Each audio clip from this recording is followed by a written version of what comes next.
go up and grab the ball off the rim when it comes off, and then you grab it with two hands, and you come down with it, and that's considered a rebound. So they got more of those than we did. Using Tauren Prince's textbook definition of a rebound, we can look at how Texas A&M grabs offensive rebounds. The Aggies currently lead the country in offensive rebounds per game, coming in at just under 16 per game. They have 4 players on the roster who average more than 2 offensive rebounds per game. Despite only being 6'6" and 190 pounds, Solomon Washington is able to grab 2.3 offensive rebounds per game.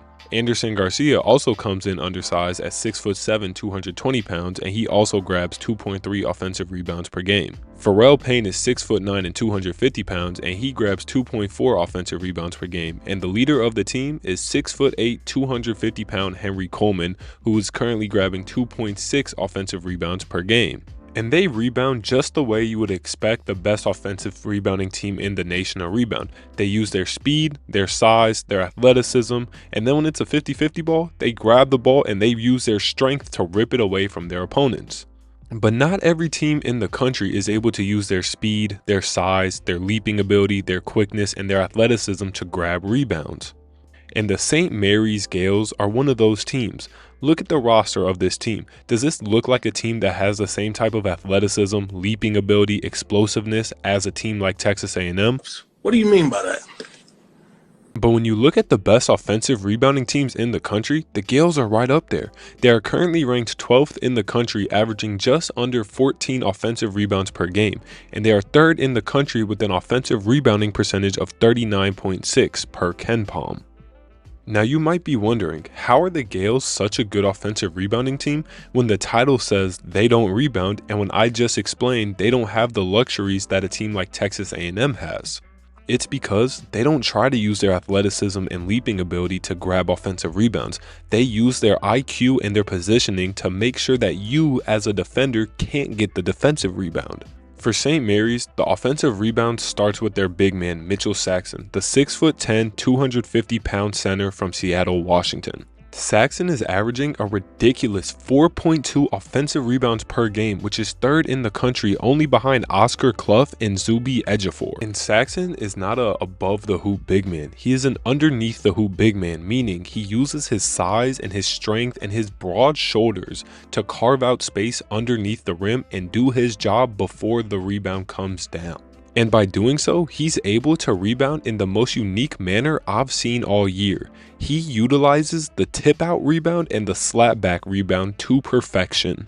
Everything with Mitchell Saxen starts before the shot, so as we see Jordan Ross drive, we'll see Mitchell Saxen get in perfect position to tip out the ball. But let's watch it again to see how he was able to position himself. So as Ryan Nembhard peels off to attempt to box out Mitchell Saxen, watch where he puts his forearm, right in his back and neck, so Ryan Nembhard's out the play. You also might have missed it, but if you didn't, he gave a nice little shove to Graham Ike right there, and that got Graham Ike off balance. So now all he has to do is just extend his arm above the last defender, Ben Gregg, and he's able to win that battle. Saxen is also a genius when it comes to using his leverage. So as the contact is created, his right arm goes under Alpha Adema Ball's left armpit. So now when they both jump for the rebound, look how off balance Alpha Adema Ball is. He has one leg that's going the wrong direction, and Saxen is able to now beat him and out jump him and tip the ball back out for the reset. On this possession, just look at the pure strength that Saxen has. Ike creates the contact to box him out outside of the restricted key, but Saxen gives him a little forearm right there, and now he's on balance while Graham Ike is off balance, so he's able to jump above him and tip it back out for the reset. If only Mitchell Saxen was able to tip rebounds out at such an elite rate, that would be cool. But this whole St. Mary's team tips rebounds out at an elite rate, including their small guards. When these guards come flying in to try to crash the offensive glass from the perimeter, they have no intention of actually grabbing the rebound. They just want to lay a hand on the ball so they can hit it to where they know their teammate is. Now let's look at how the forwards on this team help rebound. Number 33 Luke Barrett and number 23 Paulus Morauskas. These two players are the biggest beneficiaries of Mitchell Saxen carving up space. They start off on the perimeter, and when the shot goes up, they will find the gaps to attack the offensive glass in order to get a hand on the ball. And the biggest thing that these two players bring to the St. Mary's team is their effort. These two have something to prove. Luke Barrett is a former walk-on, and Paulus Morauskas was a bench warmer last year at Arizona.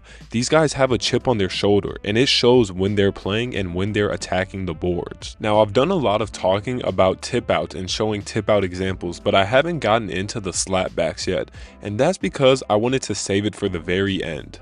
There's one player on this team who I feel has mastered the art of the slapback, and watching this man attack the offensive rebounds is nothing but pure entertainment. That player being number 1, Harry Wessels, St. Mary's backup center. Wessels is one of the biggest players in Division I basketball, standing at 7'1", 275 pounds. And that's where his biggest advantage lies, so he uses this advantage to perfection. And you're watching the clips right now. I'm fully convinced Wessels has made a mini game for himself just seeing how far back he can slap the ball and how hard he can hit it.